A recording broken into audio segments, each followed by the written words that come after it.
Hello and welcome. In this video we're going to be looking at how you sketch cubic functions. Now this can be quite a daunting task, but actually all you need to know is 3 properties of the cubic and you'll be able to confidently sketch them.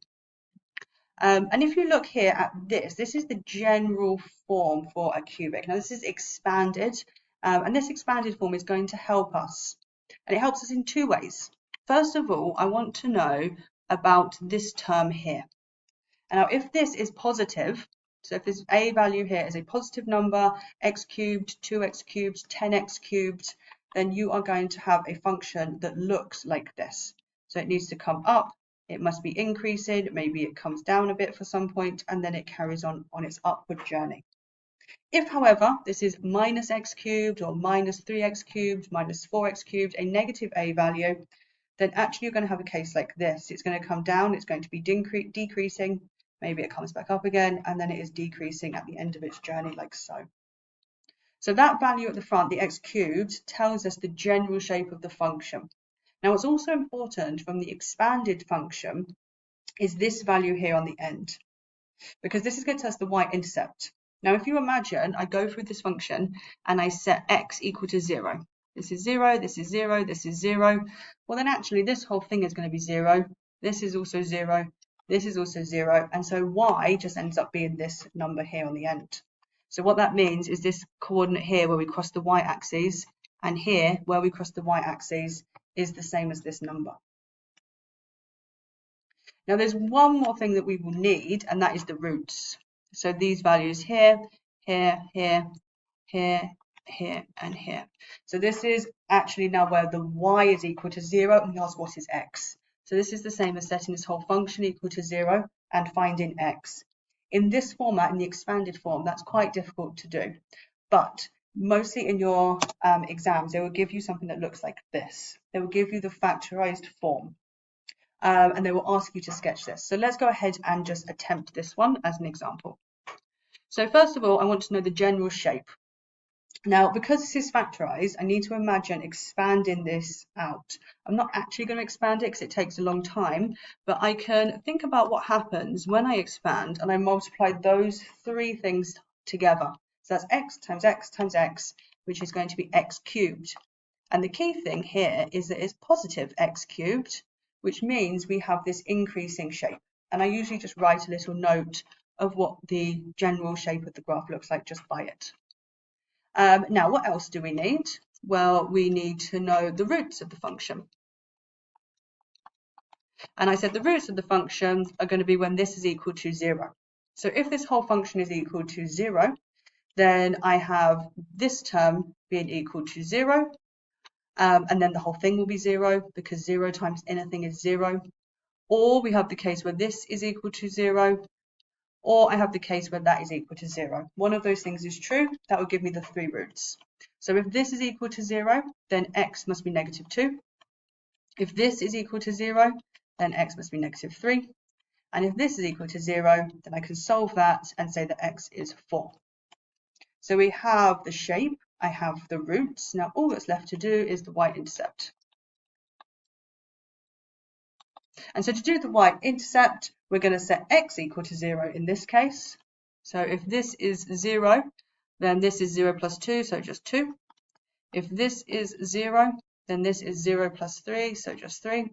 Or if this is 0, this is 0 minus 4, and so that is going to be negative 4. And so it's the same as just multiplying these 3 numbers together, essentially. You're setting x equal to 0, but that's what you end up doing. So 2 times 3 is 6 times negative 4. The y-intercept is minus 24. Now I'm ready to do my sketch. And so you can see I'm going to have something that looks like this, but I need to be more careful than that because I need to make sure that my roots are in the right place. So I just focus on whether they're positive or negative. And I can see I've got 2 negative roots and 1 positive. So therefore I need to be coming up in the negative. I need to come back down in the negative. That's a little bit close, let's go further away. I need to come back down in the negative and then up in the positive. Once you've done the general outline like that, then afterwards, and I would only recommend it doing afterwards, you're going to mark on these coordinates. So that must be the minus 3, that's the negative 2, this root here is the 4, and then the minus 24, the y-intercept is there like so. That's our first example done. Let's look at a second. So here again, what I'm going to do first is think about the general shape of the function. This time I have x times negative x. So this is actually negative x cubed, and so this is generally a downward shape. Then we find the roots, and to do that I set the whole function equal to 0. So if this is 0, then I must have x is 2. If this is equal to 0, then I have x is negative 3. And if this is equal to 0, I have x is 4. And lastly, I want the y-intercept. And so to do that, I'm going to set x equal to 0.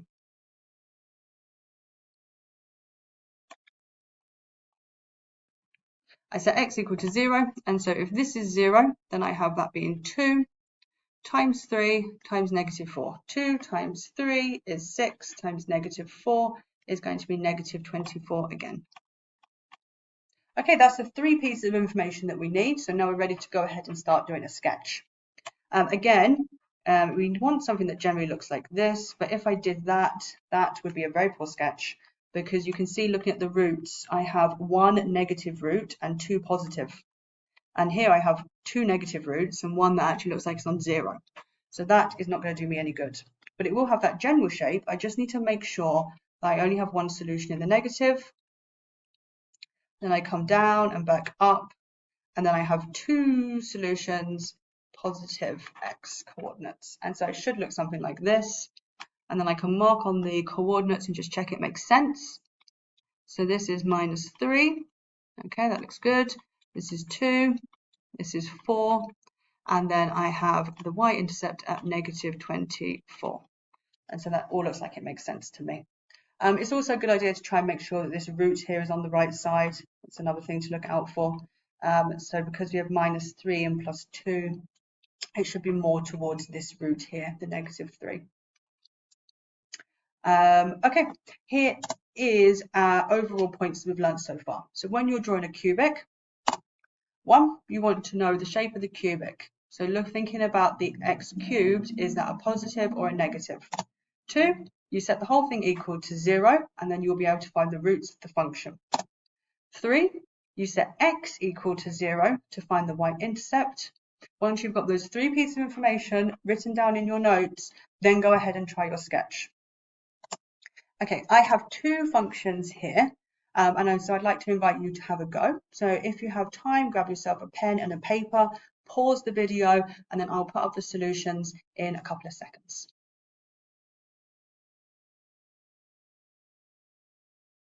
Okay, so if you have tried those, you should have something that looks like this. So for this function here, it was a positive value with roots at negative 2, 1, and 4, y-intercept at 8. And then for the second function, you have a negative cubic with roots at negative 3, negative 1, 2, and then a y-intercept at minus 6. Okay, moving on, we have some different types of functions. So these we're going to do in a very similar way. First of all, I'm going to think about what happens to the x values. So here, this is actually being squared. So we're actually getting x times x times x. That's going to give me the x cubed. And this one here has been squared. And so that gives me a positive x cubed. Positive a values, this is a generally increasing function like so. Then I need to set this function equal to 0 to find the roots. So I have a root when this is equal to 0, in which case x is negative 2. Or I have a root when this is equal to 0, in which case x is 1. Now the key difference here is this squared bit. So because this function here is being squared, this root here that came from that squared function is actually a repeated root.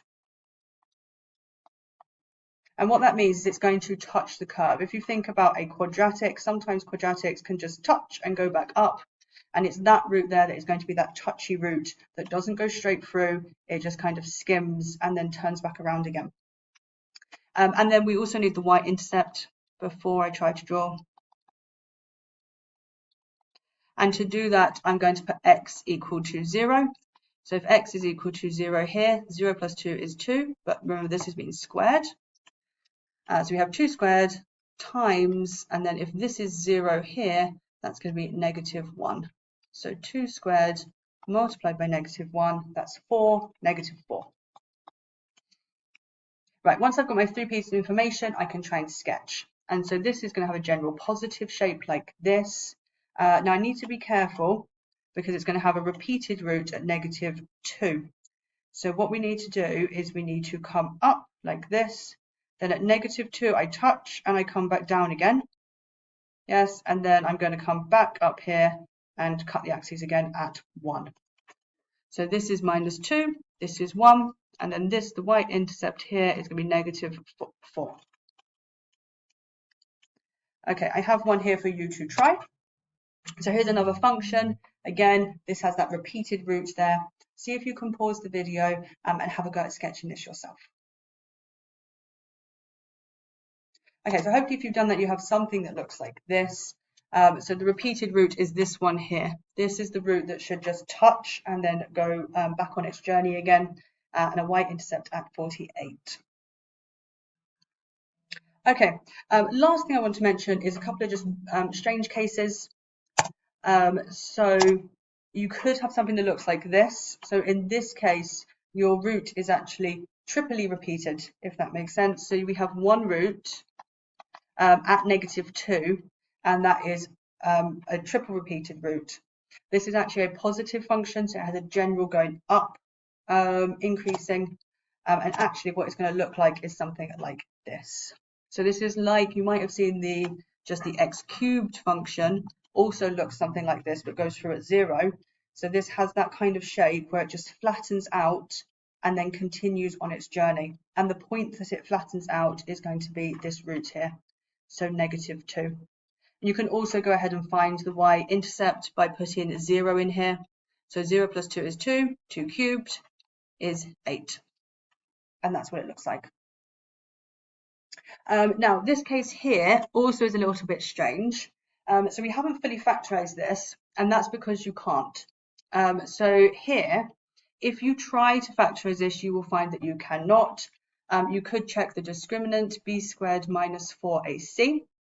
And so this is going to be 2 squared, which is 4. And then you have -4 times 1 times 10. So that's 40. So the discriminant is actually -36. And when you have a negative discriminant, it actually doesn't have any roots.